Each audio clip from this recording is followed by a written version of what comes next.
C'est une surface agricole de 60 hectares. Je suis un GAEC en recherche associée, donc tout seul.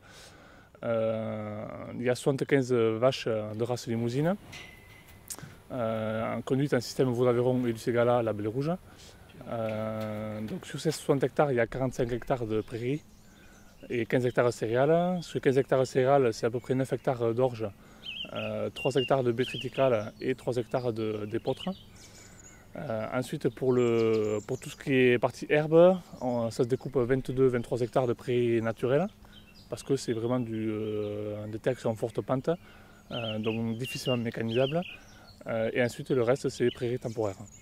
Ce qui m'intéresse, c'est de produire plus et mieux avec beaucoup moins d'intrants, voire avec pas d'intrants du tout.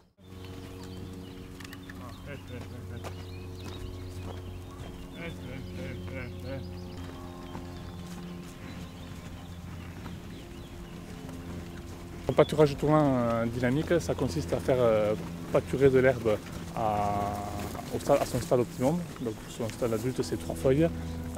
Donc pour arriver à ça, les vaches elles vont rester sur le paddock pendant 1 jour ou 3 jours pour manger cette herbe. Et ensuite, on va attendre entre 18 et 60 jours, suivant la rapidité de pousse de l'herbe, pour revenir sur ce bon stade d'herbe. Pour l'aménagement parcellaire, en fait, j'avais déjà des chemins qui étaient préexistants, donc j'en ai réutilisé certains et j'en ai créé d'autres. Et en fait, on a coupé les parcelles dans le sens en travers de la pente pour que vraiment les vaches pâturent à tous les endroits. Voilà. La taille du paddock dépend du nombre de jours qu'on veut laisser les vaches sur le paddock en lui-même et du nombre de vaches qu'on a à faire pâturer. Donc moi, l'objectif au départ, c'était de faire des paddocks pour 1 jour. Voilà, pour vraiment maximiser la pousse de l'herbe. Et j'aperçois qu'au fur et à mesure, en fait, la durée de présence sur chaque paddock augmente. Cette année, c'est la 3e année et les parcelles rendent plus. Donc je laisse les vaches un petit peu plus longtemps, demi-journée de plus, quoi.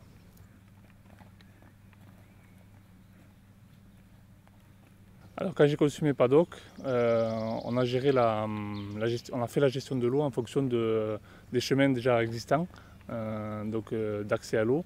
Alors l'optimum c'est pas ça, l'optimum c'est d'avoir l'accès à l'eau sur toutes les parties, sur tous les paddocks. Mais ça viendra dans un deuxième temps. Voilà. Aujourd'hui, il y a 2 points d'eau avec des chemins d'accès pour l'aller-retour de la parcelle pour aller boire. L'investissement n'est pas très lourd.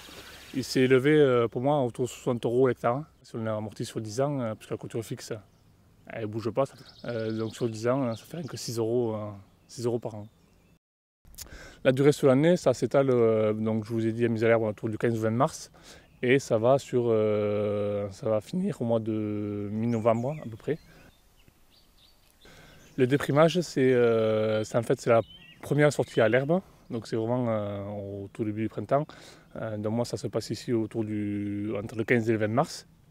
En fait on fait passer les vaches on n'attend pas que l'herbe soit au stade 3 feuilles. On fait passer les vaches même si elle n'est pas à ce stade-là. Et pour pouvoir caler la hauteur d'herbe sur tous les paddocks. En fait on sait que le deuxième tour on reviendra dans le même ordre de passage que l'ordre de déprimage. Et en fait ça stimule l'herbe pour la faire grandir, pour la faire pousser.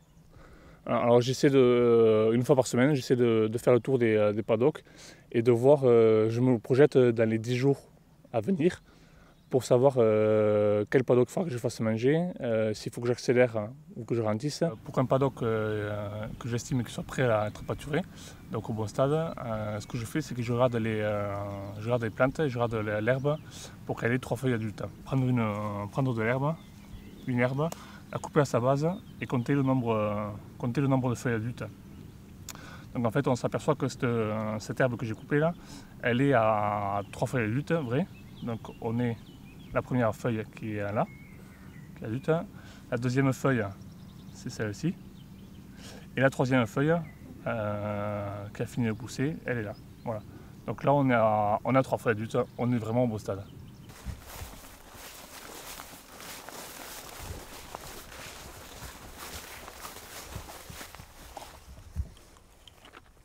Alors pour gérer cet écart de pousse entre 18-20 jours et 60 jours, En fait, au début printemps, quand il y a le pic de pousse, hein, c'est les prairies naturelles avec les clôtures fixes et un peu de clôture mobile qui vont assurer le pâturage. Et ensuite, quand on va arriver vers les 40, 50, 60 jours de repos, en fait, on réintègre les parcelles de là où on a fait de la fauche, là où on a fait de l'ensilage. Et donc là, au jour d'aujourd'hui, on est au 22 juin et je vais commencer à intégrer les parcelles que j'ai ensilées. Donc en fait, au départ, pour mettre en place le pâturage tournant dynamique, j'ai été aidé sur mon exploitation par l'entreprise Innoveco 2. Donc la première étape, ça a été de faire une formation théorique pour vraiment comprendre le cycle de l'herbe et son exploitation par les animaux. Et ensuite, ce qu'ils ont fait, c'est qu'on a démultiplié la formation théorique, on l'a amenée sur le terrain par des formations en groupe chez différents éleveurs et pour comprendre tous les stades de l'exploitation de l'herbe. Donc en fait, ouais, voilà, c'est la troisième année que je mets en place le pâturage tournant. Et sur les 2 premières années que j'ai pris le rendement, la première année j'ai fait 5 tonnes 5 de rendement et la deuxième année 2014 j'étais à 6 tonnes 4. Sauf qu'on n'a pas de gasoil pour faire les bottes, ni pour faucher, voilà, c'est 30 de bottes récoltées par les vaches et sans frais. Sur cette parcelle qui était souvent surpâturée, et notamment l'été, parce qu'on faisait raser et bien raser même, en fait la mousse s'était bien installée. Et on voit que la parcelle, la prairie s'est vraiment repeuplée et s'est redensifiée.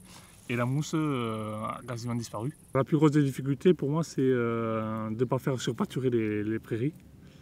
Parce que culturellement, j'avais l'habitude d'avoir des prairies, de faire raser les vaches pour que quand sortit le paddock, ce soit propre. Voilà. Entre guillemets. Alors aujourd'hui, c'est la plus grosse difficulté parce que plus on va surpâturer, et moins l'herbe va repousser rapidement derrière et donc moins on aura de rendement. Les points positifs, pour les rappeler, c'est l'augmentation de la durée de pâturage sur l'année. Donc il va de mi-mars à mi-novembre avec une plus grande plage d'exploitation. C'est l'augmentation du rendement avec une meilleure densité sur les prairies. C'est des prairies où il n'y a pas d'intrants, donc c'est tout bénef, avec plus d'augmentation de rendement. Et pour finir, sur l'état du troupeau, des bêtes qui ont vraiment changé de poil, qui ont pris un meilleur état, et donc un poil plus usant. Et au niveau santé, on les sent bien mieux. Et ensuite, sur la qualité du lait, des veaux qui prennent plus de croissance. Donc voilà. Moi, c'est vraiment tout bénef, quoi.